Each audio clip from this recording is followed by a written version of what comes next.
విజయవాడలో సంచలనం రేపిన సాయి కృష్ణ కేసులో కీలకంగా భావిస్తున్న కృష్ణలంక పోలీస్ స్టేషన్కు చెందిన సీసీ ఫుటేజ్ మాయమైనట్టు సిట్ గుర్తించింది. స్టేషన్లో మే 1 నుంచి జూన్ 1 వరకు సీసీ ఫుటేజ్ను మాయం చేశారు. దర్యాప్తులో భాగంగా సీసీ ఫుటేజ్ను పరిశీలించిన సిట్ సిఐ నాగరాజు సీసీ ఫుటేజ్ను తొలగించినట్టు గుర్తించారు. నెల రోజుల వ్యవధిలో కేవలం 2 రోజుల ఫుటేజ్ మాత్రమే భద్రంగా ఉంటే మిగిలిన రోజుల్లో సీసీటీవీ ఫుటేజ్ కనిపించకపోవడం పలు అనుమానాలకు తావిస్తోంది. ఇటీవల కోర్టు నెల రోజుల సీసీ ఫుటేజ్ను భద్రపరచాలని ఆదేశించగా అంతకంటే ముందే సీసీ ఫుటేజ్ మాయం చేశారు. సాయికృష్ణ కేసుకు సంబంధించి కీలక ఆధారాలు కూడా చేయాలనే ఉద్దేశంతోనే ఈ ఫుటేజ్ మాయం చేసినట్టుగా అనుమానాలు వ్యక్తం అవుతున్నాయి.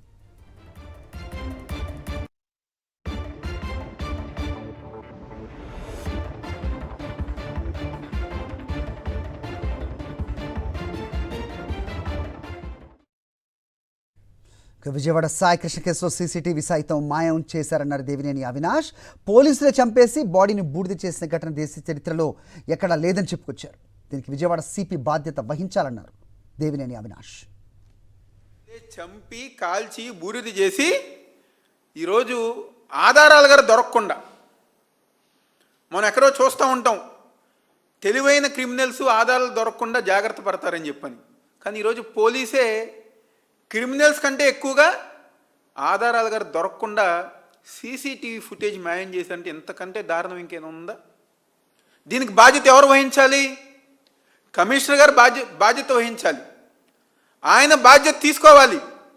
ఈరోజు అనేక వార్తలు వస్తున్నాయి, ముందు టాస్క్ ఫోర్స్ వాళ్ళు మార్కాపురం నుంచి తీసుకొచ్చారని చెప్పని. టాస్క్ ఫోర్స్ ఎవరి కంట్రోల్లో ఉంటుంది? కమిషనర్ గారి కంట్రోల్లోనే ఉంటుంది. ఆయన చెప్పందే ఏ పని గారు చేయరు.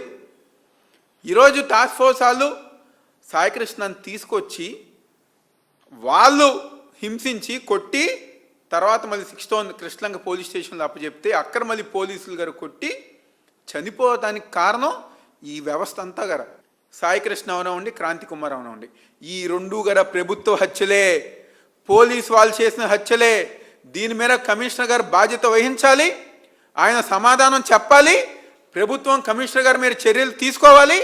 ఎవరైతే ఈ సీసీటీవీ ఫుటేజ్ మాయం చేశారో, దీని వెనకమాల ఎవరైతే ఉన్నారో వాళ్ళందరి మీద గారి చర్యలు తీసుకోవాలని చెప్పి ఈరోజు వైఎస్ఆర్ కాంగ్రెస్ పార్టీ మేము అందరం డిమాండ్ చేస్తాం.